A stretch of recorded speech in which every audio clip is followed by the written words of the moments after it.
fumes, Erwan? Bah dis-moi, Polo, est-ce que j'ai l'air de fumer? J'ai l'air de fumer, ouais. Ah bah hier, les Knicks, ils avaient l'air d'avoir gagné aussi. Et pourtant, eh ben, figure-toi qu'ils ont perdu. Et du coup, je sais plus rien, Polo, depuis ce matin. Je me pose des questions. Je doute de tout. Sommes-nous seuls dans l'univers? En tout cas, moi, depuis ce matin, je me sens très seul. Maman, je veux rentrer à la maison. Non, mais je sais, mais il menait de 14 points à 3 minutes de la fin. Non, mais je peux plus. Non, c'est trop dur. Je te le dis, c'est trop dur. Laisse-moi rentrer à la maison. Je veux plus. Non, je veux plus. C'est trop dur pour moi. S'il te plaît, maman. S'il te plaît, maman, laisse-moi rentrer. Mais oui, non, mais d'accord. Laisse-moi rentrer à la maison, s'il te plaît. S'il te plaît.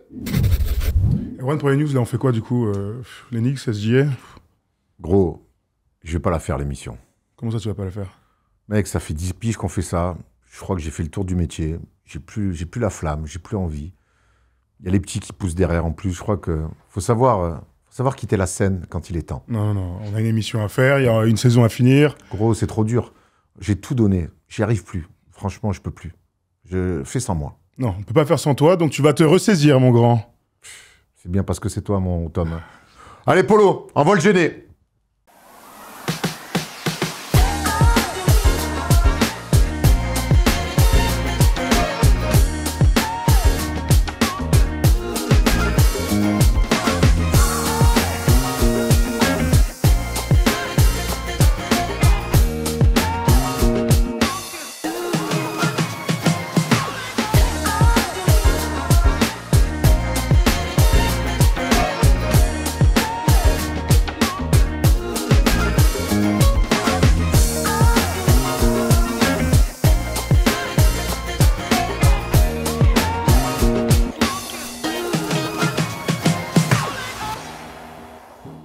Salut l'équipe, on est jeudi et le jeudi c'est le first day show et aujourd'hui, curieusement, le soleil s'est levé alors que j'avais cru à la fin du monde cette nuit, mais comme quoi la vie finit toujours par reprendre ses droits. Avec moi cette semaine, un rappeur, Easy, et un jeune retraité, Thomas Larukis, qui a joué son dernier match. Messieurs, un petit featuring, c'est quoi le délire là aujourd'hui?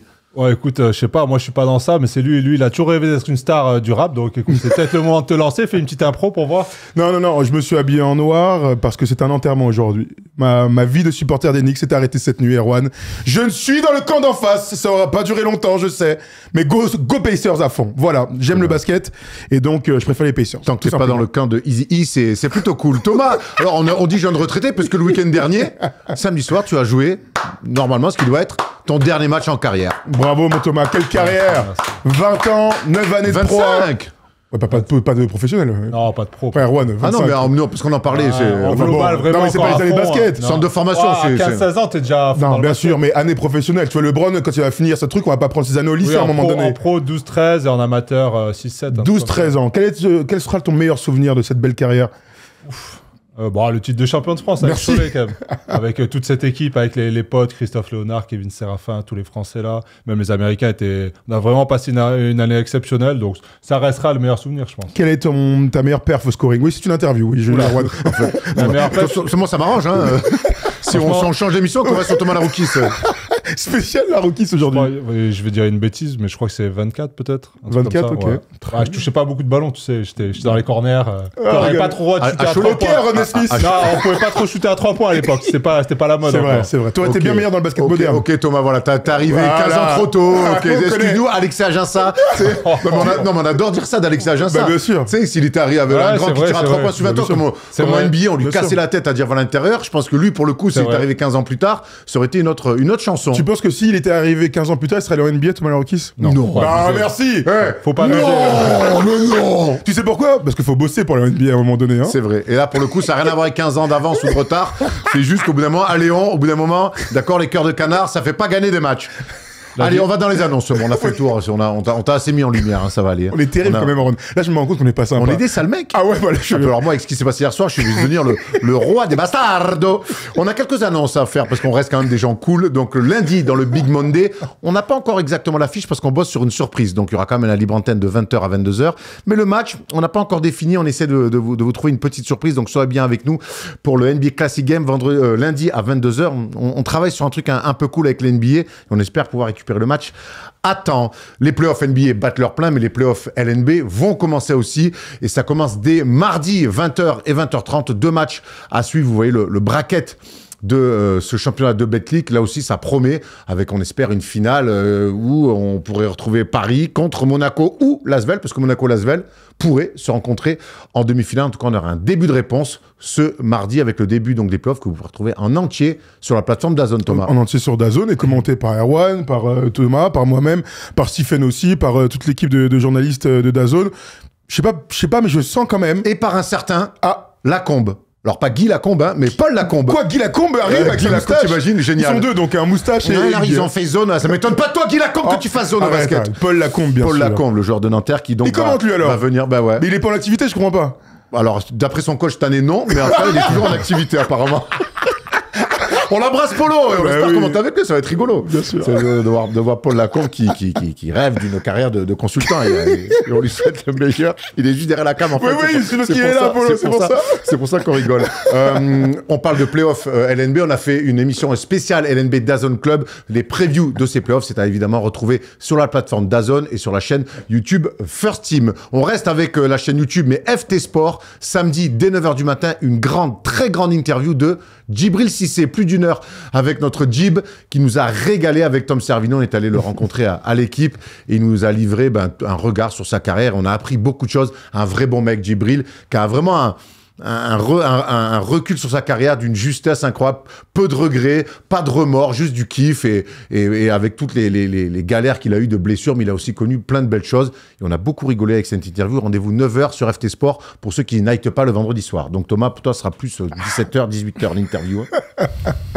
Le sommaire de l'émission, on y va avec donc les news. On reviendra sur ce titre de MVP qui est finalement arrivé dans les mains de Shai. Ça fait déjà énormément parler dans ce duel avec Nikola Jokic. On aura un débat évidemment sur le match fou d'hier soir entre les Knicks et les Pacers. Et on fera une palette sur OKC et la défense sur Anthony Edwards. C'est lui qui l'a dit, il s'est fait éteindre et on va essayer de comprendre comment et pourquoi. Et on finira évidemment avec le quiz, avec une nouvelle surprise. Avec un nouveau arrivant, un nouveau visage de First Team qui viendra faire le quiz. Et on en profite pour dire que Tom Servino n'est pas là. Et on en profite aussi pour lui souhaiter un joyeux anniversaire, mon Tom Servino, qui est parti fêter ça à Londres. Donc, beaucoup de commentaires pour lui souhaiter un joyeux anniversaire à cet homme qui est en train de devenir un grand du métier. Il a 28 ans, Erwan, je trouve. Il a 28 ans. Il a 28 ans. On est vieux, hein. Putain, on te c'est rend compte, dur, hein. quand on a vu ce mec arriver là. Il arrive à quel âge chez vous? Bah 20 ans, non, j'abuse. À 21, 22. Il y a très longtemps. Mais c'est parti d'immeuble. Aujourd'hui, il a des coupes à l'arrière, à la James, il est là sur fait la télé, le mec. Il fait la télé et tout. T'es arrivé, c'était un énorme bolos. Un énorme bolos. Moi, comme type un fond blanc. Non, même pas un fond blanc. Pire que ça. Moi, comme un type de bolos. can avec Tony Parker, j'ai mis 1 an et demi à lui parler. Clairement. Il est arrivé de son Beaujolais natal, là, comme ça, avec ses claquettes, enfin ses sabots, à l'époque, et sa coupe de cheveux terrible. Bon, restez bien avec nous jusqu'à la fin de l'émission, parce qu'évidemment, on va pas se contenter de ça avec Tom Servino. L'hommage, si on peut appeler ça comme ça, se passera dans le quiz. Allez, on enchaîne direct avec les news. Très beau début d'émission, vous me régalez.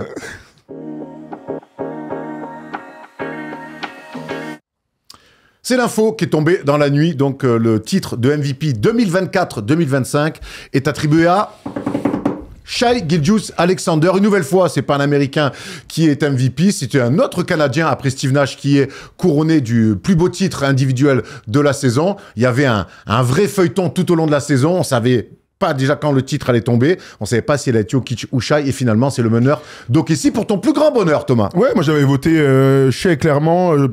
Pour moi, c'est le véritable MVP de cette saison. Et d'ailleurs, le vote des journalistes reflète complètement l'avantage en faveur du Canadien, parce qu'il a été élu avec 71 premières places et donc seulement 29 pour Nikola Jokic. Regardez là en ce moment le tableau avec le récap total, c'est Giannis qui finit 3e. Bien sûr, on aurait pu espérer que ce soit un peu plus serré. Aaron, tu me disais ça avant l'émission. Moi, je pense quand même qu'on récompense un mec qui fait une saison à la Michael Jordan, donc le meilleur joueur de tous les temps, et qui adosse ça à 68 victoires, donc l'un des tout meilleurs bilans de l'histoire de la NBA. C'est l'un des meilleurs attaquants de toutes les... Bah, il est meilleur scoreur, donc en même temps l'un des meilleurs attaquants de sa génération. Belle prise de risque en tout cas dans ta. C'est aussi un super défenseur dans la meilleure défense en ce moment de NBA, un super leader et un gars qui n'était pas attendu aussi haut. Donc au-delà de tous les débats à 2 balles et dont on pourrait discuter très longuement, pour moi c'est un très beau MVP, quelle que soit la concurrence. Donc je suis vraiment ravi qu'il ait reçu cet honneur. Thomas, c'est pas le débat, il n'est pas pour savoir si c'est mérité ou pas mérité. C'est vraiment que la concurrence, on l'a dit tout au long de l'année, on a assisté à une course au MVP, l'une des plus serrées, les plus compliquées à trancher. Ouais, c'était très compliqué parce que Jokic fait une saison aussi historique. Moi, je l'ai toujours dit, je pense que je pensais que Jokic ne l'aurait pas parce qu'il a déjà eu 3 fois et je pense que ça joue dans les votes inconsciemment. Après, c'est amplement mérité. Je suis très content pour lui qu'il est parce qu'il est régulier depuis 3 ans avec une équipe qui gagne. Donc, c'est bien aussi un peu de changer parfois. En même temps, ça aurait été trop, je trouve, 4 pour Jokic à ce stade-là, avec un seul titre de champion. Et voilà, c'est récompenser un mec aussi qui fait pas de vagues, qui a jamais eu de sale histoire à NBA, qui est toujours irréprochable pendant les matchs, que ce soit dans l'attitude, sur ou en dehors du terrain. Et en plus, comment il a récompensé ses coéquipiers. Bravo à lui, double MVP. J'aimerais bien qu'un jour Erwan soit MVP, qu'il puisse nous offrir à tous une Rolex. C'est le rêve, ça. Déjà, si je peux m'en acheter une, déjà, ça sera pas mal. Je suis encore sur le crédit de ma Clio 2, donc c'est pas pour 87, hein. C'est 2,87. Pas la Clio, le crédit. Hein. Le crédit, ouais. On va l'écouter, on va le lire plutôt. Shai Gilgeous-Alexander qui était forcément ému. Sans mes coéquipiers, ça n'aurait pas été possible. J'ai utilisé ma 2e place de l'an passé en tant que motivation. Je voulais changer le cours de l'histoire. J'ai fait un bon boulot. Tu m'étonnes. Et c'est vrai que tu parlais d'irrégularité, Thomas. On rappelle que l'année dernière, il a quand même été numéro 2 derrière Nikola Jokic. Je veux juste revenir sur le détail des votes, on peut en revenir. Pour moi, il n'y avait pas de mauvaise réponse. Moi, j'avais, au cours de saison, changé parce que je trouve que la saison de Nikola Jokic se rapproche, voire est la plus belle saison individuelle de l'histoire. Un pivot qui fait un triple-double, c'est quelque chose qu'on n'avait jamais vu. Donc, je voulais pas être ce mec-là qui vote pour une saison historique contre Nikola Jokic. Il n'empêche que je trouve que l'écart des premières voix, il est énorme. Ouais, mais ça récompense une équipe qui a gagné 18 matchs de plus que l'autre. Et évidemment, on en a beaucoup discuté ensemble, tous ensemble dans les émissions. Je pense que c'est une saison historique aussi. C'est peut-être la plus belle d'un point de vue statistique, etc. On n'a pas parlé des stats avancées on-off pour Jokic. C'est du jamais vu. À côté de ça, ça m'aurait moins embêté de ne pas récompenser l'une des meilleures équipes des 15-20 dernières années. Alors en termes de bilan, les 68 victoires, les 18 victoires d'écart avec Denver, et puis la plus grosse marge de l'histoire de la NBA sur les adversaires par match. Franchement, au bout d'un moment, OKC est une équipe all-time. Et dans cette équipe all-time, c'est pas, tu sais, une équipe hyper homogène. Il y a un gars qui sort du lot, qui est l'un des meilleurs joueurs de la NBA depuis 3 ans. Moi, ça m'aurait embêté, vraiment clairement, que cette équipe de KC soit pas récompensée par un titre de MVP. Et je remets toujours en avant cette course 62. On en rigolait, on l'a pas vécu, etc. Mais c'est l'année où Wilt fait 50 points et 25 rebonds. C'est l'année où Oscar Robertson fait le premier triple-double de l'histoire, et le MVP cette année-là, c'est Bill Russell. Parce que c'est le meilleur joueur de la meilleure équipe. Dans l'histoire de la NBA, on l'a déjà vu ce cas de figure. Donc pour moi, c'est un MVP archi logique. Et l'écart, pas l'écart, ce qui compte, c'est qu'à la fin, tu vois, finalement, ce soit lui qui récupère le trophée. On vous a demandé en commentaire si pour vous, c'était logique de voir Shai Gilgeous-Alexander nommé MVP de cette saison 2024-2025. On a pris 3 commentaires comme d'habitude. Le premier, c'est Monsieur Performance France. Ouais, prétentieux quand même Ok. J'imagine un débat dans 10-20 ans en se disant que cette saison de Jokic n'a pas reçu le titre de MVP. Là, je le rejoins. Shai le mérite malgré tout de par les critères qu'on met dans la définition de MVP, à savoir le meilleur joueur dans la meilleure équipe, ou proche de cette définition. Dans l'absolu, ça rappelle un peu les saisons folles statistiques de Chamberlain qui se faisait doubler par Russell. Bravo, en tout cas, tu as un petit peu résumé tout ce que Thomas avait dit. Est-ce qu'on a un autre commentaire ? Hop, on a Tom Runner 63. Pas moi, c'est un peu la même situation qu'en 2023 où Joel Embiid a le titre alors que Jokic le méritait. Avec déjà 3 titres de MVP, les Américains sont frileux de le voir dépasser Magic et Bird et rejoindre Chamberlain et LeBron. Ça rejoint ce que tu dis, Thomas, en disant il aurait eu déjà 4 titres de MVP alors qu'il a qu'un titre NBA. Est-ce qu'on rentre vraiment dans des calculs comme ça ? J'espère pas. J'espère pas. Moi, en tout cas, je serais pas. En tout cas, moi, j'ai pas eu besoin de ça pour faire mon avis, en tout cas. Et il y a Julien Blaudet, pour terminer, qui nous dit incontestable, probablement pas. Jokic est le meilleur joueur du monde actuellement, mais quand tu fournis de telles stats et que ton équipe gagne 15 matchs de plus que la concu, 18. Le titre. C'est marqué 15. Je sais, mais je précise. Le titre de MVP est logique. Par contre, je resterai surpris de l'écart assez important dans les votes. Bravo, messieurs. Vous avez un petit peu résumé tout ce qu'on a pu dire. J'ai pas un goût amer, mais je me dis que le truc de dans 10-20 ans, quand on va reparler de cette saison de Nikola Jokic, ça sera quand même un... Ah ouais, que les petits nous diront, mais pourquoi il n'a pas été le MVP? Et ben on racontera l'histoire. Ben oui, alors quelques facts quand même pour ce MVP. Déjà, Polo nous le disait avant, c'est la première fois qu'un joueur qui sort de la NBA Factory Kentucky qui est élu MVP. Ça m'a surpris, mais... On était archi surpris. Donc, tu sais, il y a plein de petites fun facts. Michael Kidd, il a pas été MVP? Il a toujours pas mis un tir à 3 points d'ailleurs. Hein. Donc, fun fact improbable. Ça nous rappelle aussi l'un des pires trades de l'histoire de la NBA, donc le trade Paul George pour aller aux Clippers contre, je vais vous quand même redonner la liste parce que c'est improbable, Shai Gilgeous-Alexander, donc, qui est MVP, Danilo Gallinari qu'on adore, 4 premiers tours de draft sans protection. On sait ce qu'ils vont en faire. Bah, ils vont en faire une finale, au moins une finale de conf pour Jamais pour une bonne idée sans protection. Tout à fait. Il y avait aussi un choix du premier tour 2023 de Miami protégé et deux swaps. Et le dernier truc, la dernière vraie conséquence pour tout ça, c'est que pour l'été 2026, Shai Gilgeous-Alexander est donc éligible au plus gros contrat de l'histoire de la NBA. On parle d'un contrat à 380 millions de dollars avec une saison 2031-2032 à 86 millions de dollars. Tu m'étonnes qu'il peut offrir des Rolex, frérot. Il peut offrir des Rolex. Moi, j'attends la Piaware pour t'offrir un Ginto. Je peux te dire que c'est pas la même. Incroyable. 380 millions de dollars. Pour terminer avec Nikola Jokic et les Nuggets, samedi, il y a une vidéo qui sort sur la chaîne YouTube de First Team. C'est la reconstruction des Nuggets, le gros chantier, parce que cet été, il va y avoir des grosses réflexions autour de Nikola Jokic. Pour moi, on le rappelle, le meilleur joueur du monde actuel, ça reste Nikola Jokic. Mais c'est vrai qu'il y a beaucoup de questions avec un changement de coach qui a eu lieu juste avant les playoffs, de savoir comment on va reconstruire et équiper un petit peu Nikola Jokic avec des questions notamment autour de Michael Porter Jr., voire de Jamal Murray. Donc rendez-vous samedi pour cette vidéo. On enchaîne avec des récompenses aussi. C'est le All Rookie Team qui est sorti. Et ça, c'est pas rare quand même. Il y a 2 Français qui sont dedans, Thomas. Bah ouais, c'est une super nouvelle. C'était attendu, hein, très honnêtement. Évidemment, Stephen Castle, rookie de l'année. Zach Edey qui a été très bon. Zachary Zaché donc, avec Sarr et Jalen Wells. Mais c'est vrai, tu as raison, c'est une première. Hein. 2 Français qui font partie de la meilleure équipe de rookies. Bah, tout simplement, d'un point de vue vraiment purement factuel.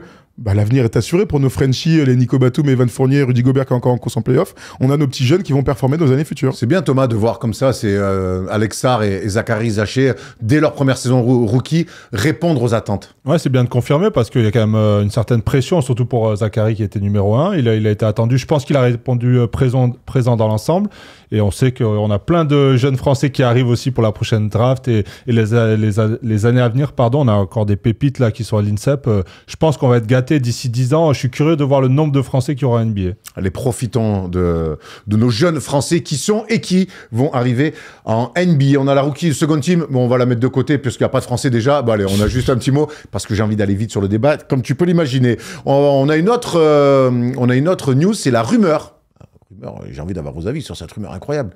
Les Sixers proposeraient à Phoenix, entre autres, un package avec Paul George et leur 3e choix de draft pour récupérer Kevin Durant. Avant de dire ça, on a demandé à notre... On va le chercher assez rarement, parce qu'il est très très cher. Par contre, chaque fois qu'il parle, le ciel s'ouvre et le soleil brille. Prendre Kevin Durant dans ce projet Sixers, Joel Embiid, qui revient pas, dans quel état, est-ce que vraiment ça fait avancer quelque chose? On est tous persuadés qu'ils vont aller chercher l'un des Hall of Famers, l'un des meilleurs joueurs de tous les temps, avec le moins de caractère de l'histoire. Donc, moi, en fait, il n'y a pas de mariage. Là, parfois, on dit mariage parfait. Là, ce sera un mariage catastrophique. Hein. Très bien. Bon, écoute, qu'est-ce que t'en penses, toi? Est-ce que tu penses que... En tant que fan des Sixers, en plus, que ramener... Adhérent au parti des Sixers, plutôt. Tu penses que ramener Kevin Durant dans ce projet qui est très dur à lire, c'est une bonne chose? Avec ce qu'on a vu ces derniers... Qu'on a vu... Chez les Nets, on l'a vu à Phoenix, c'est pas un mec qui fait... Alors avec moi, le gros problème qu'il y a aux Sixers, c'est qu'on n'a aucune visibilité sur l'état de Joel Embiid. Si Joel Embiid est prêt à être là à 100% la saison prochaine, et si on sait qu'il peut performer à son meilleur niveau, c'est une très bonne idée d'associer Durant, Embiid avec ce qu'il y a autour. Maintenant, on ne sait même pas ce que vaut Embiid aujourd'hui. Est-ce que sa carrière n'est pas finie? On ne sait pas combien il va jouer de matchs. Moi, je ferais plus un package Paul George, Embiid... l'envoyer quelque part contre des tours de draft ou des bons joueurs, parce qu'aujourd'hui, je pense vraiment que la carrière de Embiid, elle est pas loin d'être finie, vraiment. Donc, ça serait une bonne idée si Embiid était en forme. À l'heure actuelle, je pense que ça sert à rien d'aller chercher un Durant. Si tu vas chercher un Durant, c'est pour jouer le titre sur 1, 2, allez, voire 3 ans. Ouais. Parce que Durant a le profil quand même à pouvoir jouer Jusqu'à 40 ans. longtemps. Dans 3 ans, c'est le titre de la Drew League que tu vas jouer parce que. Mais là, à l'heure actuelle, moi, je ferais plus un package Paul George Embiid et essayer d'aller récupérer quelqu'un d'autre. Donc une idée qui sent le purin, selon Thomas Laroukis. Vous pouvez noter. Dernière petite news quand même. Et on va quitter un petit peu la NBA rapidement pour aller sur l'Euroleague. Évidemment, Monaco, ce vendredi à 20h, joue son deuxième Final Four de son histoire face à l'Olympiakos. Une revanche d'il y a 2 ans.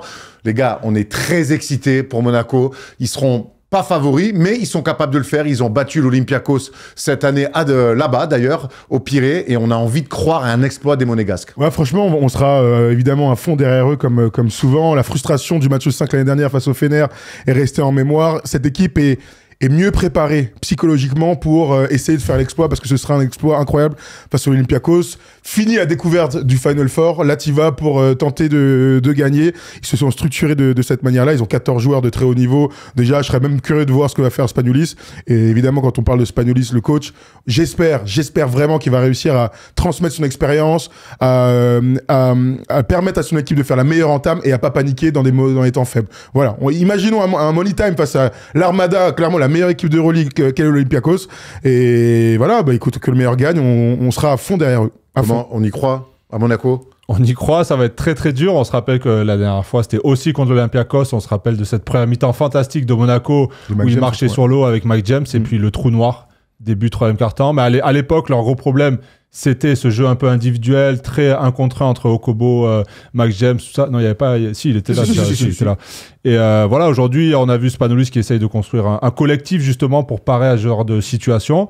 Bon, ils nous ont pas rassuré en championnat de France récemment. On sait que ils là, ont la tête au Final Four, ils ont la tête ailleurs. On va dire ça, ouais. Ils ont un bel effectif. Ils ont toutes les pièces en tout cas pour les embêter. Et on sait très bien qu'au Final Four sur un match, tout est possible, même si Olympiakos est favori. Quoi qu'il arrive, on sera content de voir. Voilà, au pire, s'ils perdent, il y aura Evan en finale. Evan qui fait sa première année en Euroleague, s'il va chercher le titre, franchement, c'est incroyable. Il nous l'avait confié d'ailleurs. Bien sûr, c'est un objectif. Quand il était venu ici à l'interview, vous pouvez retrouver sur la chaîne. L'Olympiakos aussi cherche son titre, ils galèrent. Ça fait un petit moment qu'ils n'ont pas gagné. Ça fait 10 ans. Avec Déjà, tant que ça Je crois, avec Span, je pense, c'était à 10 ans, je pense. Je me souviens de Londres. Je pense que c'était à 10 ans. Contre... Je vais vérifier pour pas battre Lando avec le CSK. Avec le Real, ils se font avoir au buzzer par Loul, là, quasiment. Il y a aussi l'épée de Damoclès, ils ont beaucoup de pression, nos amis l'Olympiakos. Il y en a d'autres qui ont beaucoup de pression à cause de leur fin de match minable d'hier. C'est les Knicks. On va tout de suite dans ce débat parce que hier, on a vécu un truc incroyable. C'est pour ça qu'on adore ce sport.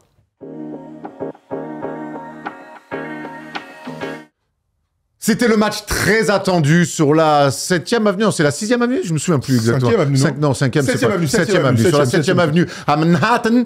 Et les Pacers mènent donc 1-0 après le match 1 des finales de conférence à l'Est. Une victoire 138-135. Après prolongation, vous voyez le match de mammouth de Tyrese Haliburton.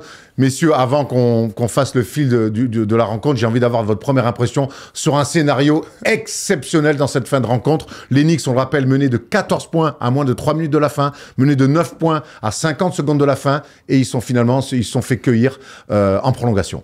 C'est exactement pour ce type de match qu'on aime la NBA.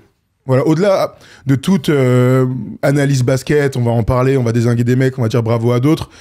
Quand on voit le match 7 de dimanche dernier où tout le monde était ultra frustré entre Denver et OKC, voir ce type de match-là où c'est vraiment du divertissement, c'est ultra fun, c'est très porté sur l'attaque, il y a beaucoup d'adresses, les 5-6 premières minutes là, où en fait t'es dans un match où c'est coup pour coup, alors on peut revenir sur la défense qui était pas hyper en place, mais c'est quoi, 9 sur 9, les Indiana commencent avec 9 sur 9, t'es dans un truc où ça joue au basket, ça déroule, tu vois que les 17 joueurs qui sont entrés en jeu pour les deux équipes ont marqué un panier, ça veut dire que tout le monde se régale. J'ai pris énormément de plaisir au-delà de charrer mes potes fans des Knicks, je me suis régalé parce que c'est aussi ça le basket moderne, c'est l'avantage au meilleur run, enfin celui qui aura le dernier run du match. Et le dernier run dans ces playoffs, il va très souvent côté Pacers, qui sont maintenant, on peut dire que c'est une Pacers de faire un miracle de fin de match en étant mené de 7 points dans la dernière clairement, minute. c'est pas la première fois dans ces playoffs-là, on va le voir en tableau, il me semble qu'on a les stats, ils l'ont fait face à Milwaukee, ils l'ont fait face à Cleveland, et donc ils l'ont fait hier soir face à New York. T'as raison, ils ont bien fini, ils ont bien commencé aussi.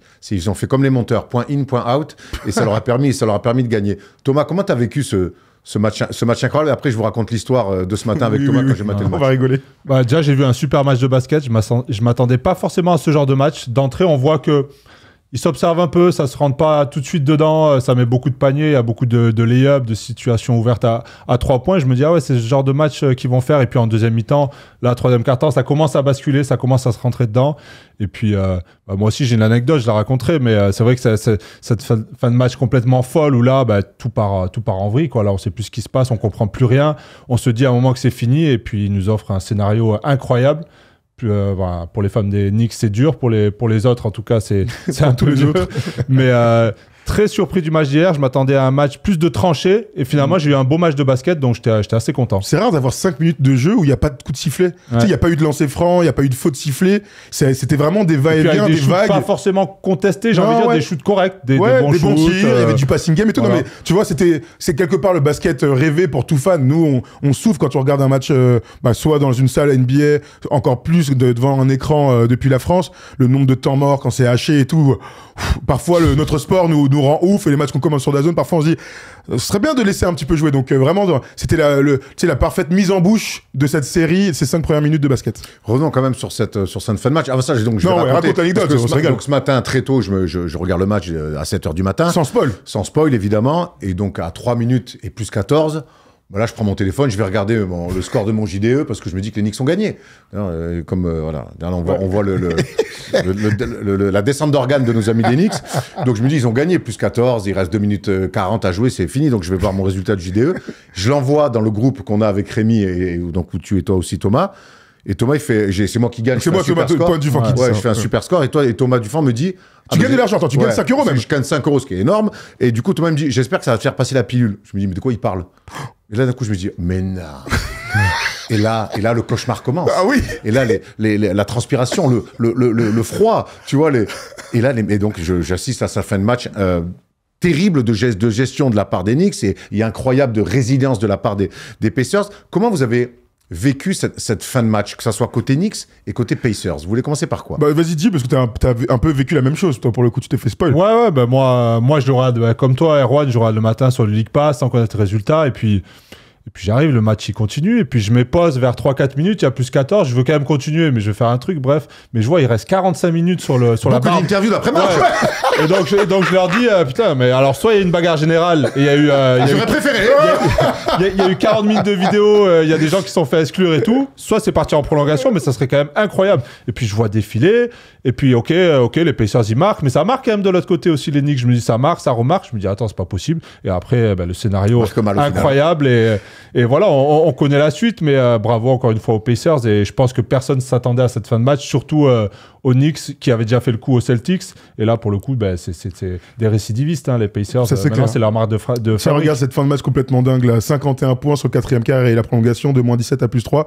Et je vais vous dire un truc, moi je regarde toujours sans spoil et j'arrive à pas me faire spoiler. Mais le match était un peu long et donc dans les dernières minutes, vous savez où j'ai regardé le match?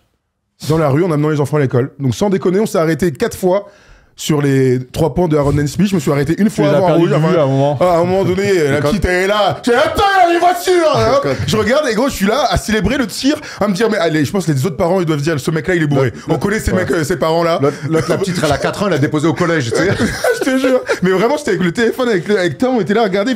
Ils ont gagné, alors ils ont gagné. Et après à la fin, il m'a dit quand même cette phrase d'enfant, il me dit bon, je te spoil pas, mais je sais qui a gagné, sachant que j'avais pas encore vu la prolongation. Donc bravo à lui, il m'a pas spoilé. Donc c'est des grands moments en tout cas. Il y a un homme dans cette fin de match, on reviendra évidemment après sur les paires d'Haliburton, de Brunson, de Karl Anthony Towns, mais on est obligé de citer un mec, c'est Aaron Smith, oui. qui a été le déclencheur incroyable avec cette adresse à 3 points. Il met 6 paniers à 3 points dans le 3e quart-temps, il met 30 pions, au final 8 sur 9 à 3 points.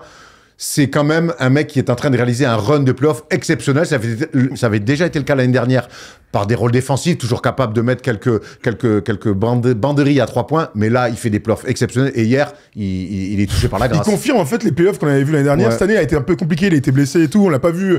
On attendait un petit peu de lui, un peu plus de lui. Il a pas été forcément très bon. Mais là, t'as raison. Il s'est transformé en Klay Thompson. C'est-à-dire qu'un coup de chaud de 6 paniers à 3 points en 4 minutes 30, alors que t'es mené avec certains tirs, on va y revenir, plus simples que d'autres, mais d'autres en pleine extension, un peu en déséquilibre, ça fait filoche. C'est même lui qui met les lancers, tu sais, on lui fait faute avant qu'il puisse tirer à 3 points. Je l'ai trouvé magnifique, mais c'est aussi ça, quand je parlais des runs et de ces grands moments, ça m'a fait penser au déclic de Lou Dort.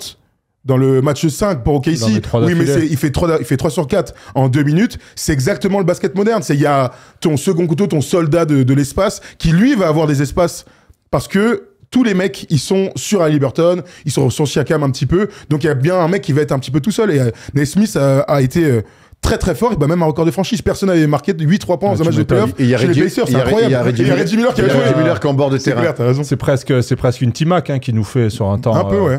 un peu plus large, mais c'est fou parce qu'on les connaît, ces situations. Match quasi perdu, entre guillemets. Tu dis quoi? Bah, plus rien à perdre. Si j'ai la Bras position, relâchés. Bras relâchés. bras relâchés, j'y vais à fond. J'en mets 1, 2, 3, je vois ses dents. De toute façon, on les connaît. Quand on met 3, ben, tu vas au 4e. Hein, même si c'est du milieu de terrain, tu le tentes. Hein. De toute façon, t'es Même chaud. Paul Lacombe. Ouais, Parce que Paul Paul Lacombe, Lacombe il peut pas aussi, tirer à plus de 5 même mètres, si c'est hein. pas un spécialiste à 3 points, il est capable. Mais voilà, t'as plus rien à perdre mentalement. Tu sais qu'il faut les prendre. J'ai bien aimé aussi les Pacers qui ont continué à le chercher. Parce que mine de rien, on connaît d'autres équipes qui auraient tenté d'autres choses. Là, ils ont insisté sur lui. Et c'est exceptionnel ce qu'il fait. Ça sera dans l'histoire. Je pense qu'il va garder la cassette chez lui. Enfin, la cassette. Je sais plus comment on dit maintenant. Le lien où il transfère. Le lien, ouais, tu peux plus l'afficher. Avant, t'affichais des choses. T'affiches quoi maintenant? Il va garder la VHS. Et donc, c'est exceptionnel ce qu'il fait pour les Et Pacers. même celui d'Haliburton dans ce run là. Magnifique, oui, il en met parce que, entre-temps, parce qu'en face, ce qui est fou, c'est que, tu vois, on parle de mauvaise gestion, mais les travers des Knicks, c'est qu'ils ont répondu à l'adresse à 3 points par du tir à 3 points. Towns en met 1, Brunson en met 1, Anunoby en met 1, et Brunson en met 1. Et ils rentrent dans ce jeu de à toi, à moi, Ouais. 3 points, 3 points, 3 points, 3 points. Quand les Pacers, à ce jeu-là, c'est l'une des meilleures équipes de la NBA, si ce n'est la meilleure. Et on l'a encore vu, et depuis l'année dernière. Hein, Oui, tout d'ailleurs, à fait. Maintenant, revenons sur la gestion des Knicks et même les choix défensifs autour de Naismith, parce que donc, ce matin, je regarde le match. En rentrant au bureau, en préparant l'émission, je me remets quand même les 5 dernières minutes. J'ai quand même beaucoup de mal à comprendre tactiquement ce que les Knicks ont voulu faire défensivement.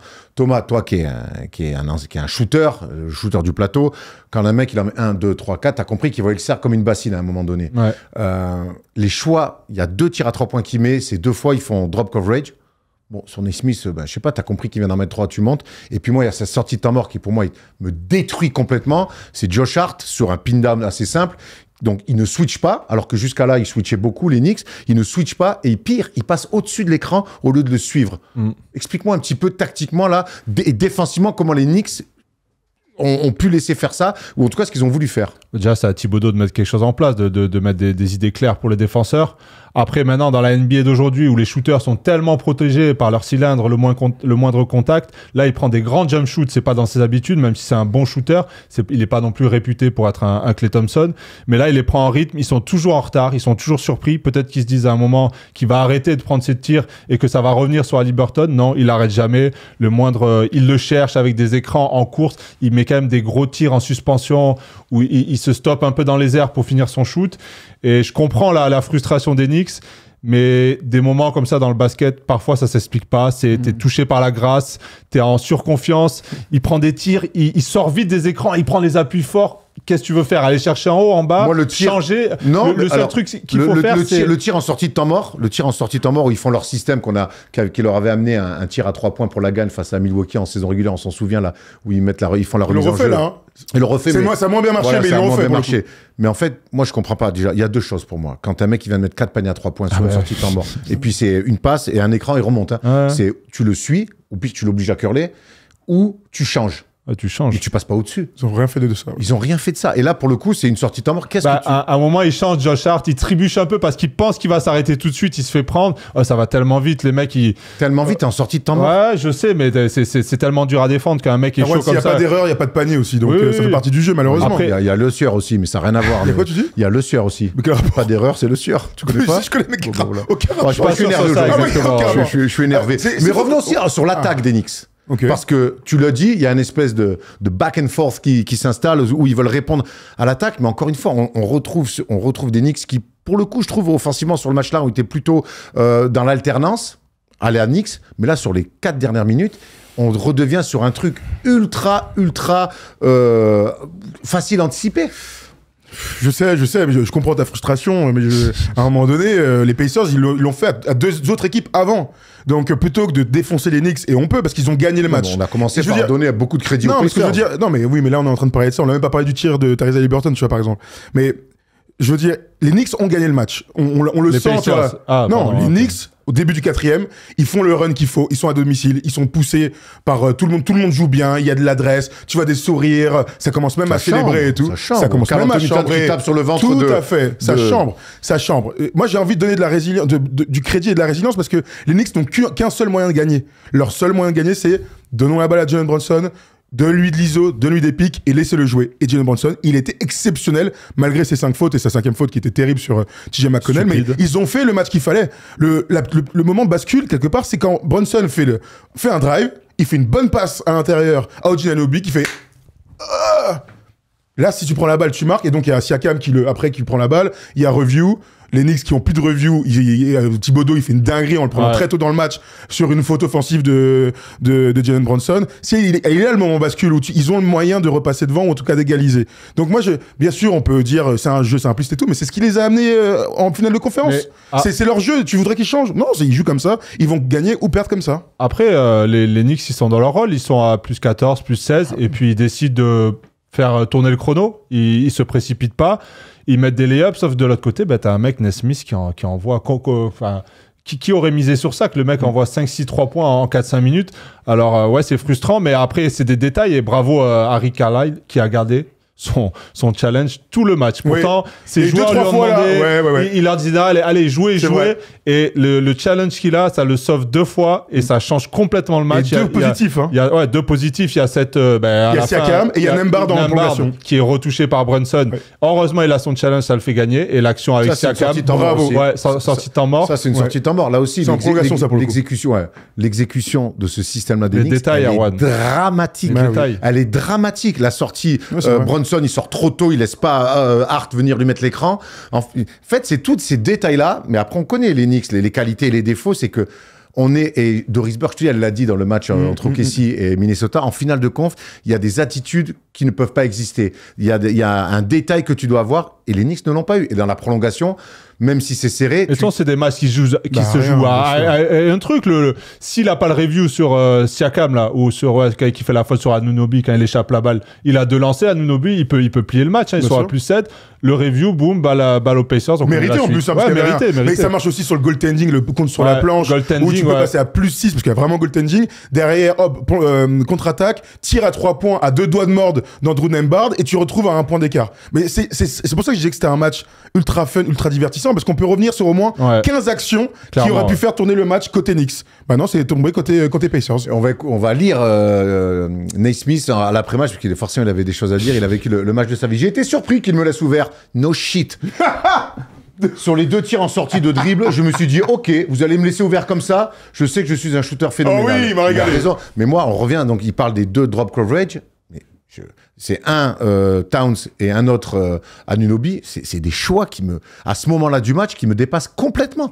Donne-lui un drive, oblige-le à faire des trucs. C'est des tirs d'entraînement pour moi, derrière des écrans, des grands tirs. Moi, le plus choquant, c'est celui de la transition, là, un peu. Qu'il a la tête de raquette de très loin, celui-là, vraiment, là. Dans la dernière minute, hein. Ouais, il le montre un peu du doigt. Vas-y, frérot, là t'abuses. Par contre, il monte la balle, tu le laisses. Son 4e ou le 5e, ça. Hein. On va aller, il y a plein de choses. On va revenir après sur le duel entre Haliburton et Brunson, et on s'est régalé. Ça a été magnifique et ça promet une série fantastique. Je voudrais qu'on parle de Karl Anthony Towns.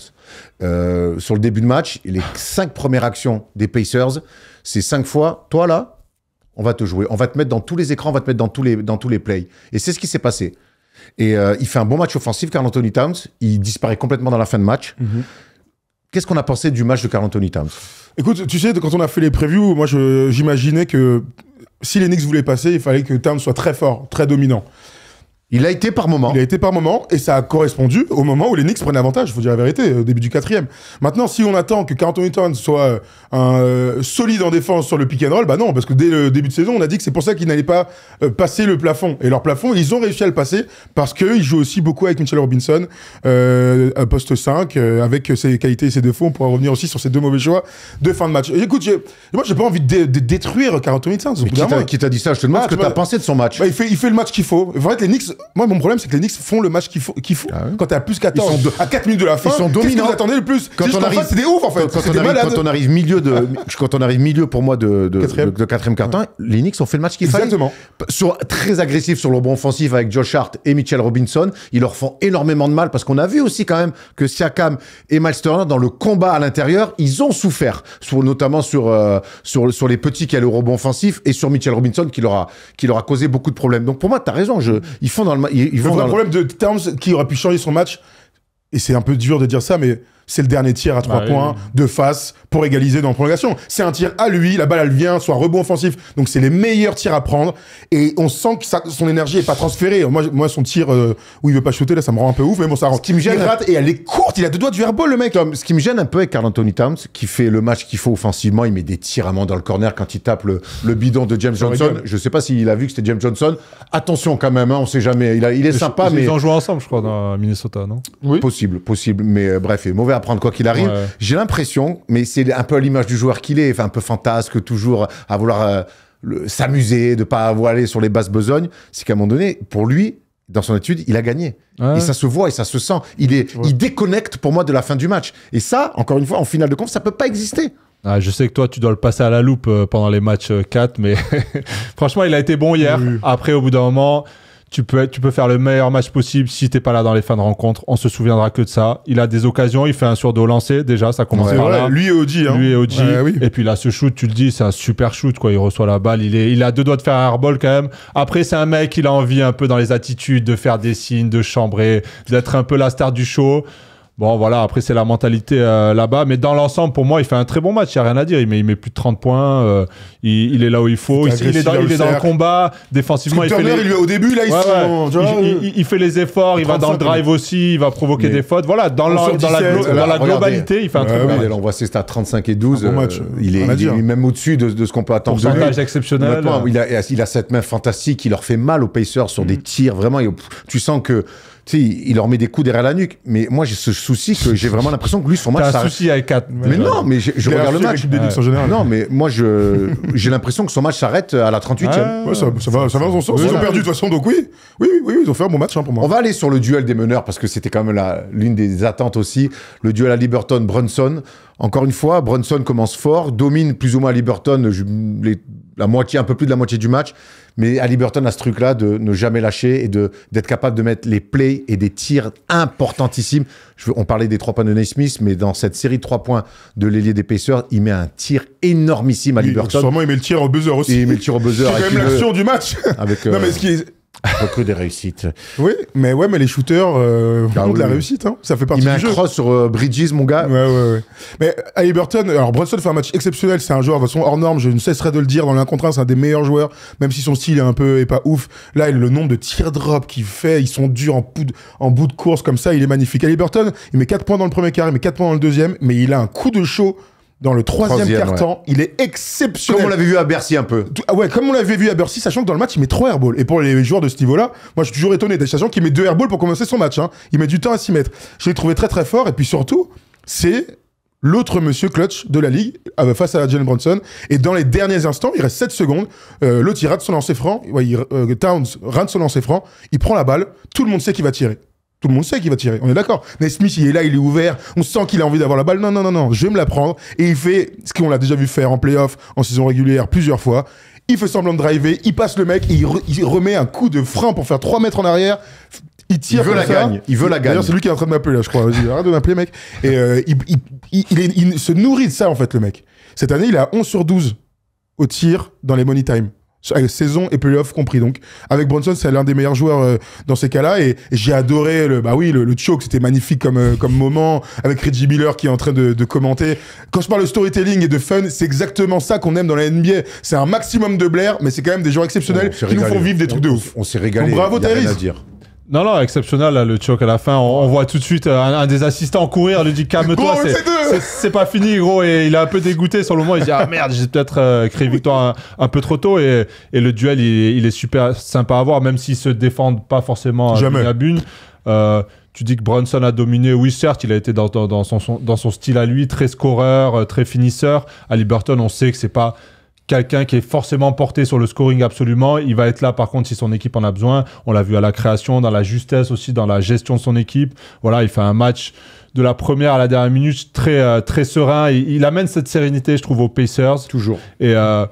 Et ouais, il est bon aussi dans les fins de match avec ce shoot, avec les choix, avec le fait aussi d'aller chercher Nesmith. Hein, c'est lui qui a la baguette. Hein, il pourrait se dire. Lui okay, et Nembhard, ils sont deux à faire des passes des bons Nesmith. Il pourrait se dire, ok, il en a mis 2, notre copain, on le connaît, il va pas quand même en mettre 3 ou 4. Il va en mettre 6. Ouais, voilà, c'est pas son niveau. Ben non, il continue à le fournir. Siakam, le mauvais rôle, enfin, il fait les écrans pour les sorties de Nesmith. Et c'est aussi ça la force d'une bonne équipe. C'est jouer sur le bon mec au bon moment. Un autre match-up dont j'ai envie qu'on parle, c'est Anunoby face à Pascal Siakam. On a trouvé Pascal Siakam, encore une fois, très fort, très juste. Et moi, j'ai envie de dire, quand les Knicks sont à plus 14, je me dis, Indiana, à un moment donné, donner à manger à tout le monde, c'est bien beau.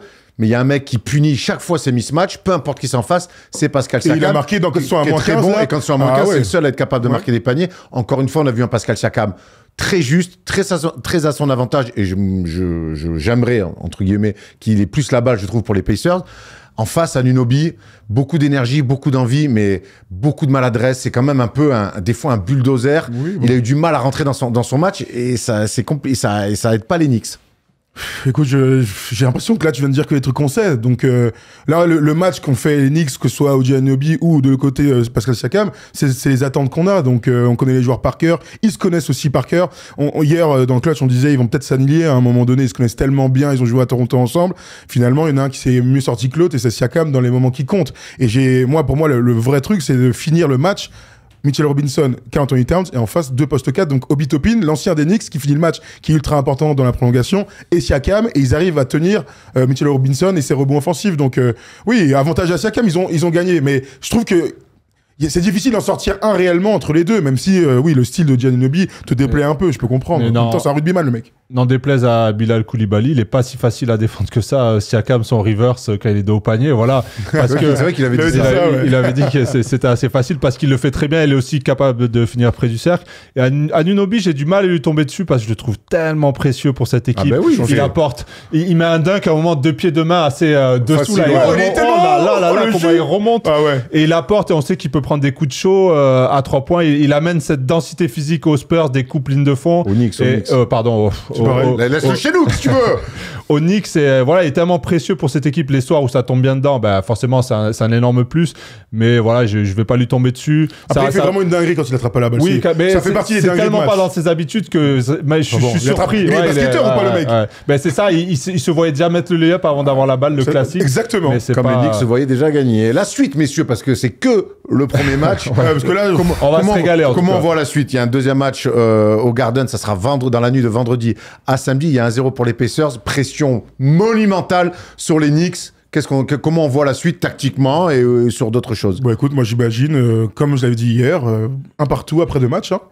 Les équipes sont trop proches, on le sent là. Les équipes sont super proches.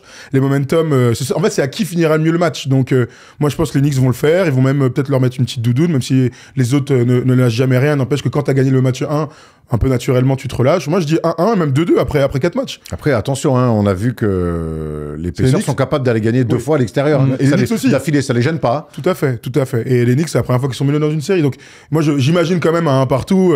Les équipes sont trop proches. Ouais, partout aussi. J'ai bien aimé le match des Knicks, je vais le répéter, mais je les ai rarement vus faire autant bouger la balle, je trouve, des drive and kick. Ça n'a pas été que Bronson en ISO. Ah mais oui. Et ça m'a plu. Par contre, s'il y a plus 25 à 2 minutes pour les Knicks au match 2, je regarderai jusqu'à la fin. Je prends pas de risque, mais je pense vraiment, on l'attendait tous, une série exceptionnelle. Ouais. Le premier match a très bien démarré. Tu dis un truc tellement vrai, c'est que moi j'ai trouvé que le match des Knicks, il est intéressant offensivement. Ça se passe la balle, il y a beaucoup plus d'alternance. J'aime bien quand on va chercher Brunson. J'aime bien Bridges à 2 points. Dans des deuxièmes temps, après des écrans, Bridges, je trouve qu'à mi-distance, c'est quand même létal. On le voit pas assez, mais je trouve qu'il y a eu pas mal de choses. Et dès que ça se resserre, notamment la prolongation, d'aller jouer des pick and roll 1 mètre une fois, même pas 1 mètre derrière la ligne médiane quand t'as passé et que t'es trappé. Monte la balle à 2 arrières ou sinon tranquille, tu vois. Mention spéciale à Cameron Payne. Hein. Oui, parlons-en. Il joue 9 minutes, il shoot 7 fois, le mec, c'est rentré. C'était le meilleur joueur de l'histoire qui est rentré sur le terrain. J'adore quand même la NBA pour ça aussi. C'est que t'as des mecs qui peuvent jouer 0 ou 2 minutes, ils rentrent, ils en ont rien à cirer. Ça te laisse des regrets dans ta carrière. J'aurais rêvé avoir ce rôle. Là, vas-y, gros, joue 9 minutes, tu peux jeter tout ce que tu veux. Et juste, je voulais reparler de la 5e faute faute de Brunson qui est complètement stupide. Hein, sur O'Connell, il doit le laisser marquer son 2 points. Et derrière, quand même, on se dit, ça va être compliqué. Il passe quand même à 10-0 les Pacers. C'est là aussi que tu vois qu'il y a des choses à faire côté Knicks, que ça peut marcher sans Brunson sur des périodes comme ça. Je vais pas dire qu'ils sont meilleurs sans lui.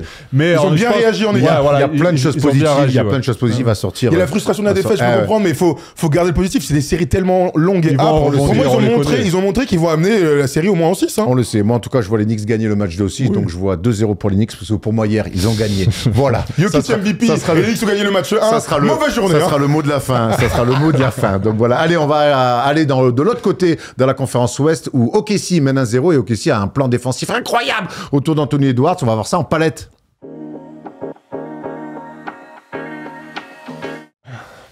Donc, contrairement aux Pacers et aux Knicks, il n'y a pas vraiment eu de match 1 entre les Wolves et le Thunder, quoique le score est plutôt très flatteur par rapport au Thunder. Il y a eu vraiment 3 quarts temps où les deux équipes se sont tirées la bourre, mais ça a eu du mal. Mi-temps.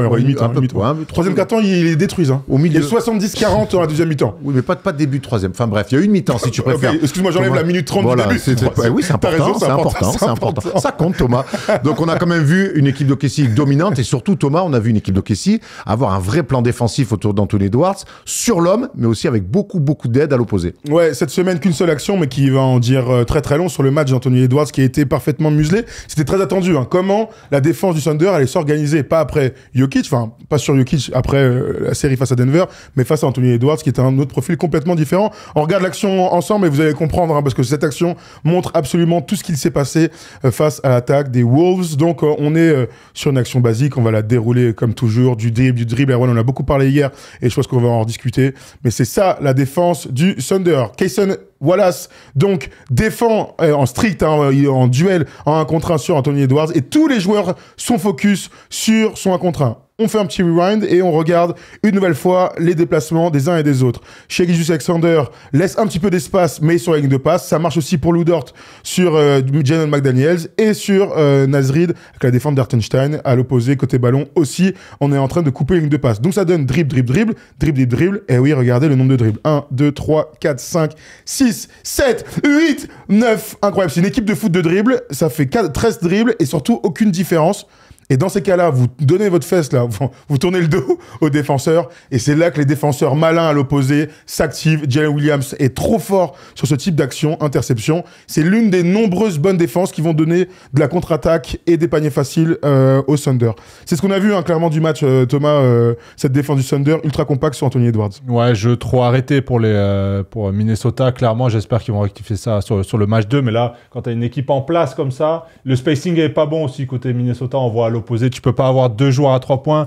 Lou Dort, il peut défendre sur les deux, il peut sortir sur la première passe et c'est pas leur avantage. Mais clairement, il va falloir jouer plus en mouvement pour les Wolves s'ils veulent en tout cas exister sur cette série, parce que là, sur un jeu statique comme ça, OKC est bien trop fort défensivement. Il n'y a pas un maillon faible sur quand il recouvre défensivement sur les aides. Il sort tellement fort et tellement dur que là, sur le match que j'ai vu, ça arrive à Randle, ça arrive à Edwards. Dès que ça se tourne, ça vient aider. Ils sont malins parce que la passe est compliquée. Il y en a qu'un qui arrive à faire des passes en se tournant, c'est Nikola Jokic. Et là, ça a été trop compliqué en tout cas. Et même là, ça suffisait pas. Mais là, ce qu'on voit déjà, c'est la première base d'une défense, c'est tenir le duel. Et là, mon ami Carson Wallace, il s'y met, mon gars. Les cannes, Cason Wallace, il s'y met, il a des cannes de fou. Et on voit derrière, tout le monde lâche son joueur. Ils sont à 1m52. Oui, mais ils sont pas non plus. Tu vois ce que je veux dire, ils sont pas dans la raquette non plus. Certes. Ils laissent quand même. Après, parce que t'as le truc de défense illégale. Shai, il est limite défense illégale. De toute façon, t'as bien compris qu'en playoff, là, on peut rester dans les raquettes. Certes, mais en tout cas, je vois que c'est pas simple à faire.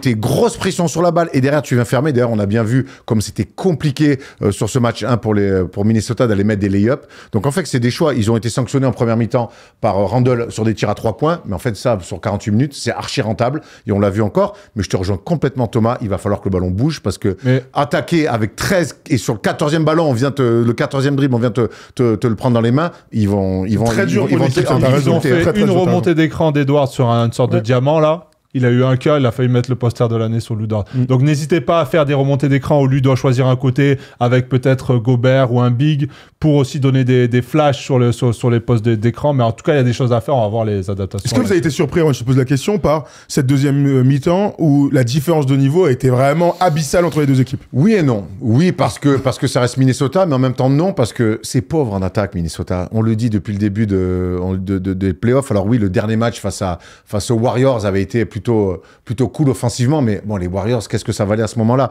Là, on a retrouvé, et tu l'as dit, Tom, tellement, le spacing est pas bon, il dribble beaucoup, c'est très statique. Face à des animaux comme ça en face, qui tiennent les duels, qui sont très organisés collectivement, il va falloir faire d'autres choses. Maintenant, est-ce que tu t'inventes des systèmes, un collectif et un passing game à ce moment de la saison? I don't think so, my man! Ah, mais c'est là où j'ai un problème avec le coach aussi, c'est que tu dois anticiper tout ça. Et puis la profondeur de banc au OKC aussi, quand je vois Kayson Wallace, Kenrich joue Williams, 33 minutes, il met 5 points. Ouais. Quand tu joues 33 minutes et que tu mets 5 points, ça veut dire que tu fais d'autres choses à côté. Hein. Donc, Mais c'est pas faux. là, Même les mecs qui rentrent 2 minutes, tu vois, Kenrich Williams, il met 5 points d'affilée, gros, c'est un truc de ouf. Là, pour le coup, Minnesota, il joue à 8 et t'as 0 option derrière. Ils peuvent pas chercher un 9 dixième. OKC, jusqu'au 10, il peut être utile. Hein, ça, c'est vrai. Mais en fait, ma question, elle est volontairement, tu vois, sur l'écart abyssal, parce que moi, dans mon esprit, il y a une équipe qui est bien meilleure que l'autre. Le truc, c'est qu'on n'a pas du tout vu Minnesota à son niveau. Et le match de Nasrid, catastrophique, il passe complètement à côté. Ils peuvent pas faire pire. Dont David DiVincenzo, cata. Nickel Alexander-Walker, catastrophique. Donc, c'est les 3 mecs du banc. En fait, il n'y a aucune équipe. Rudy passe complètement à côté aussi, avec ses 2 fautes dès la première minute. Ils sont passés complètement à côté. Donc, on doit avoir de l'espoir, si on est fan de Minnesota, sur juste une équipe qui joue à son niveau sur le match 2. En fait, la question que je me pose, je suis très curieux de voir le match de ce soir, c'est qu'est-ce que va pouvoir faire Chris Finch? Vraiment. Déjà, dire à Anthony Edwards de faire un bon match. Non, enfin... Non, mais il faut lui donner des solutions aussi. C'est vrai. Trop arrêté. C'est trop arrêté. La défense d'OKC est trop bonne pour jouer comme ça. Et en plus, il n'y a pas... Voilà, ils sont bien en aide. Ils te montrent que tu passes, on est là. Donc, le gars, il dribble sur passe en espérant qu'il se passe quelque chose. Est-ce que tu as vu les 4 autour, ce qu'ils font rien? Ils ne font rien sur autour l'action, de lui. il y a un truc qui m'a choqué quand on l'a revu tous en même temps. C'est que Nasrid, tu vois, donc il y a Hartenstein. Nasrid, si c'était un bon basketteur, il aurait dû faire un back pick au défenseur de McDaniels. McDaniels dans le corner, ce qui passe, truc. Non, il se met dans le corner comme ça et il attend la passe. Frérot, vas-y, crée des trucs. Qu'ils font. Tu sais, ça fait penser à qui, ça? Tu sais, les mecs qui prennent les écrans. Il a des bouts de cuir, hein, tellement que Nasrid, tellement qu'il aime ça. Bon match, en tout cas. Hein. Le 0-7 à 3 points, il était... Après, pour revenir sur Anthony Edwards, moi, il y a 2 trucs. C'est 18 points, clairement pas assez dans une finale de compte. 13 tirs pris. En 3 quarts temps. En 3 quarts temps. Après, on connaît le basket, comment c'est. Tu joues c'est un truc psychologique aussi, le 1 contre 1. Tu joues ton premier mec sur 2-3 dribbles, tu le passes, boum, derrière tu mets un pull-up, tu fais OK, je suis dans ta tête, j'ai pris l'avantage. Si par contre, le mec, il te cadre et qu'il prend l'avantage sur une défense, 2 défenses, et que tu dribbles et que la 3e c'est pareil, tu sais que c'est mort. Oui, mais à ce niveau-là, normalement, ça arrive pas, Erwan. La preuve, ça arrive. Un joueur comme Anthony Edwards, ça lui arrive jamais. Ah ouais, mais là, ça lui arrive. Ah, ça c'est vrai. Ouais, mais là, il a pas un quart de terrain pour lui. OK, certes, il défend bien, Wallace. Mais les autres sont derrière. Et ça, Anthony Edwards, il le voit. C'est pour ça qu'il peut pas passer. S'il avait une situation où c'est vrai que le mec dans le corner l'emmerde. Bah oui. Donc, il emmerde. Et autour, moi, je vois des mecs, ils savent pas quoi faire autour d'Edwards. Qu'est-ce qu'on fait? On attend qu'il joue, on bouge pas, on reste dans les corners. Et c'est pour ça que je dis là, on va voir un côté tactique de Finch. Est-ce qu'il va proposer des choses? Ça va être intéressant, en tout cas, à suivre. Mais c'est vrai que l'impression visuelle laissée par le Thunder, elle est quand même assez impressionnante. Oui. C'est une meilleure équipe, ils ont a priori le meilleur joueur en tout cas sur ce match-là. J'aimerais quand même avoir l'avis de Thomas sur l'histoire des fautes et de l'arbitrage autour de Shai Gilgeous-Alexander parce que non mais parmi les tu vois les trucs tous ceux les haters mais en tout cas tous les Serbes là qui se sont découverts là depuis hier soir une folie pour Jokic et qui détestent SGA, on sait pas pourquoi. Dans toute cette théorie là, il y a quand même SGA est un mec qui provoque beaucoup de fautes et qui est protégé par les arbitres. Je trouve ça un peu abusé mais j'aimerais quand même avoir ton avis. Est-ce que t'as la sensation quand même qu'il est avantagé par la NBA, non, mais par les arbitres? Alors, déjà, il est malin. Il est plus malin que... Par exemple, Anthony Edwards ne sait pas provoquer les fautes comme Shai, et c'est un petit défaut qu'il a. Moi, ce qui m'embête, j'en ai déjà parlé, c'est les réductions de distance sur les drives où c'est Shai qui va chercher le contact et qui explose d'un coup alors que le défenseur n'avance pas. C'est lui qui va chercher le contact. Les mecs essayent de rester droits. Ça m'embête. La faute sur la fin de shoot de Gobert, quand tu fais 1 mètre, tu sautes un peu en avant pour aller chercher ça, je les aime pas non plus. Bon, après, quand le gars saute... ouais, mais c'est toi qui vas le chercher. Bon, ça, je suis pas très fan. Mais sinon, dans l'ensemble, sur ce match, j'ai pas trouvé ça abusé en tout cas, à part les 2-3 vraiment contacts où c'est lui qui va chercher le défenseur, il s'écroule même 1 ou 2 fois. J'ai trouvé ça pour moi c'était abusé, mais dans l'ensemble on a vu McDaniels le contrer, il est un peu allé à l'intérieur, il a pas eu les coups de sifflet. Sur ce match-là en tout cas, ça a été entre guillemets, ça a été. Encore une fois, on l'a dit hier dans Clutch, d'ailleurs Clutch tous les mercredis, les vendredis de 17h à 18h sur la Wina TV. Moi c'est pas les coups de fil sur les coups de sifflet sur Shai qui me gênent, c'est une star, c'est une superstar maintenant avec ce titre de MVP. Donc j'ai pas de problème à ce que les stars superstars aient des coups de sifflet favorables, sympas. Par contre, j'aimerais trouver de la cohérence. Et en face, il y a un mec, et que j'aime beaucoup, ça m'énerve de dire ça, mais ce que fait Caruso depuis le match 7 et sur le match 1, pour moi, on est dans un truc où si tu laisses jouer ça, derrière, c'est très dur d'aller donner d'autres coups de sifflet. Donc, il n'y a pas de cohérence. De toute façon, c'est le mot. Je t'ai écouté sur Caruso, Moi, je suis pas d'accord avec ce qu'il a dit sur le match. Toi, un mec comme Caruso, toi, un mec comme Caruso, il te fait ça, tu pètes un plomb. Justement, mais en regardant contre Jokic, en premier, je me dis... Ok, c'est faute et tout. Et sur les ralentis, quand même, je vois qu'il essaie de rester. Après, il met les bras sur des situations, certes, et tout. Mais moi, je vous dis, je vais répéter, ce qui me rend ouf, c'est les défenseurs c'est les attaquants qui rentrent dans les défenseurs. Bronson, hier, on a profité, par exemple. J'allais dire, Bronson fait exactement la même chose que Shai. Ils vont au contact pour exploser. Moi, je déteste ce genre de faute. Parce qu'au bout d'un moment, tu défends comment, en fait, si c'est l'attaquant qui te rend le mec, il est comme ça, il prend le match. D'accord, mais ça, on est d'accord. Moi, je te parle aussi d'un défenseur. Oui. Je me retrouve à défendre des trucs comme ça. Bref, qu'à mon donné, tu veux attaquer, il y a un mec qui a des bras comme ça sur toi, ou qui te ceinture. Je suis d'accord, sur des démarquages, il te regarde. Je suis d'accord. On va remettre les choses. Je sais où il va. Non, on va remettre les choses à notre petit niveau. Quand on va jouer à la hoops et qu'au bout d'un moment tu t'y mets et que nous on t'attrape les bras et qu'on te ceinture, tu dis jamais rien, mais tu as bien compris que c'est faute. Et pourtant on n'en prend pas beaucoup, mais là des fois on les prend parce que sinon on fait une mêlée. Non, mais je suis d'accord, je te rejoins sur ça complètement. C'est quand tu veux te démarquer, qui te tient au démarrage, qu'à chaque fois ça vient te taper les mains. En fait, ça fait perdre l'avantage à l'attaquant qui pourrait l'emmener. La faute offensive que prend Aaron Gordon sur Shai, alors ils vont à la vidéo, ah oui, le coude va dans la tête. Mais l'autre, Shai, il a la tête ici, Aaron Gordon, il lui attrape les bras comme ça. Et hier, t'as vu qu'il y a un truc pareil qui a pas été sifflé. Et c'est ce que dit Reggie Miller, et c'est ce que dit Stan Van Gundy aussi. Il fait, au bout d'un moment, quand tu rentres complètement dans le cylindre du mec et que t'es là, tu l'empêches de faire un simple mouvement, évidemment que tu prends des coups de coude dans la gueule. Alors, on est tous d'accord là-dessus. Maintenant, je vous pose une question. Parce que là, ce que je suis en train d'entendre, Shai est avantagé. Caruso... Non, moi, j'ai pas dit ça, monsieur. Je sais, mais je fais l'avocat du diable, c'est pas ce que je pense. Mais maintenant, je vous pose une question. Quel patch? Petite rêve cinéma. C'est l'associé en français, mais... J'ai dit quoi? Non, mais ça marchait. L'avocat, oui, c'est l'associé du diable en plus. C'est Devil Advocate, non? Bref, on parle de ça. Très bon film. J'adore. Très belle scène, l'ascenseur. C'est l'ascenseur, on adore. La question que je vous pose, parce qu'on voit toutes les vagues là sur les réseaux, là. Mais moi, je suis pas là-dedans. Attends, écoute. Shai est protégé. C'est un MVP qui mérite pas parce qu'il y a Jokic. La défense de Caruso est très agressive, il est pas sanctionné. Il y a ce moment-là où on peut se poser la question, Aaron Gordon est sanctionné, etc. Est-ce qu'on en est à imaginer que la NBA avantage le Thunder? Non. Pas une seconde. Non, vous me rassurez. Mais je pose la question, il faut le dire. C'est tous les signes d'une équipe championne. Voilà. On est à la fin d'un débat où on a mis en lumière la défense du Thunder, c'est la profondeur, les cannes en défense, l'organisation collective, la discipline. Après, on ouvre un débat où moi, c'est les détails. Absolument pas. Je dis que Shai est protégé. Je dis juste que il a des coups de sifflet que d'autres n'ont pas. Et donc, des fois, j'ai du mal à comprendre la cohérence. Okay. Mais ça n'enlève en rien la domination du Thunder qui sort quand même d'une saison, tu l'as dit, historique, avec un mec qui est récompensé d'un titre de MVP. Donc, moi, ça, on a deux stats. Tu peux le remettre, s'il te plaît, le tout des lancers francs. Il est le 4e joueur de ces playoffs-là à tirer le plus de lancers francs. Regardez, Giannis était à 12,6, Donovan Mitchell à 9,9, Luka à 9,3. Autre stat, c'était hier sur ESPN, Shai Gilgeous-Alexander est le 23e joueur à tenter le plus de lancers francs parmi les joueurs qui ont marqué 30 points ou plus sur une saison régulière depuis 2005. Et sur les 20 derniers MVP, il est seulement 10e. Donc quand tu mets en perspective tous les grands scoreurs, Kobe, c'est pour ça que j'ai dit que j'étais pas choqué, tout ça, tout le monde aller sur la ligne des lancers francs. Shai Gilgeous-Alexander va beaucoup sur la ligne, il est bien sifflé, mais c'est pas abusé par rapport à ce qu'on a connu dans l'histoire de la NBA. Exactement. Non, mais je veux juste le dire. Et surtout, en tout cas pas chez nous, on va pas commencer à fomenter des complots autour d'un mec de 26 ans qui est trop fort, qui a une belle gueule, qui est cool à voir jouer et qui vient d'être MVP pour la première fois de sa carrière. Et en plus, qu'il offre qui a fait un super discours aussi hier soir. Voilà, donc pas de ça. Non, mais par contre, c'est toujours intéressant de toute façon d'avoir des débats sur l'arbitrage. De toute façon, que ça soit OKC, et il y a eu d'autres séries où on a aussi parlé de l'arbitrage. Très dur de comprendre parfois la cohérence, peu importe. Attends, je peux le dire ça.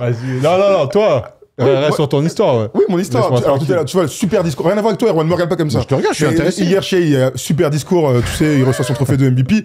Ode à sa femme et tout, qui est très présente dans sa vie. Bref, vie de famille et tout, exceptionnel. Donc, on regarde ça ensemble tout à l'heure. Tu sais ce qu'il me dit? Il me dit, gros, envoie ça à ta meuf. Dis-lui qu'elle aussi, c'est la même chose pour toi et tout. Donc, vas-y, je m'exécute. C'est mon aîné, tu connais, 40 ans. Vas-y, je connais le gars, tu connais, c'est un mec de l'amour. J'envoie. Petit message d'amour avec. Bon. T'as répondu, tu Elle m'as était pas tellement- dit. Elle était tellement heureuse. Ah ouais? Donc merci. Mais là. J'ai du gagné coup- un du coup, mois. on coupe la- D'ailleurs, ça tombe bien, on il coupe dit la ça, c'est séquence. prochain Erwan. J'ai gagné des points de vue, je Bon, peux va la falloir- Ibiza. Erwan, le first des shows un peu? Ah, pas jusque-là, c'est bon là, on est Pas tranquille. jusque-là? On est Ok. tranquille, on est tranquille. Sinon, il faut couper. Bravo. Erwan, toi aussi, inspire-toi. Qu'est-ce qu'il y a? T'as quelque chose à faire, il a quelque chose à dire. Je sens qu'il a quelque chose à Ouais, dire. sa tête. Toi, tu l'as envoyé à quelqu'un ou pas, ça? À qui? Je l'ai envoyé à t'as envoyé personne. Je l'ai envoyé à personne. À Moi, j'ai personne, pas ok. besoin de m'inspirer des Hasard, autres. peut-être. Je suis déjà Toi, tu inspiré. montres, toi. T'es un Moi, je gars. montre. Je suis un voilà. montreur. Un gars Je suis un montreur. montreur. Moi, je suis un montreur. Je t'aime, tu m'aimes toi aussi. Dis-moi que tu m'aimes avant de me coucher, s'il te plaît. Allez. Alors attends, là c'est un moment important. On va passer au quiz, mais je vais pas lancer le quiz comme d'habitude parce qu'il y a un nouveau visage dans ce quiz. C'est Aymen qui s'occupe de nos réseaux sociaux entre autres. C'est une première pour lui, donc je veux qu'on lui donne un maximum de force dans les commentaires. C'est sa première, il va être très bon, il a révisé. Mais on sait, hein, vous savez, c'est toujours une première. C'est comme quand tu rentres la première fois en pro, t'as les jambes un peu qui tremblent, sauf si tu t'appelles Tony Parker. Mais là c'est Aymen. Allez, on l'encourage, c'est le quiz.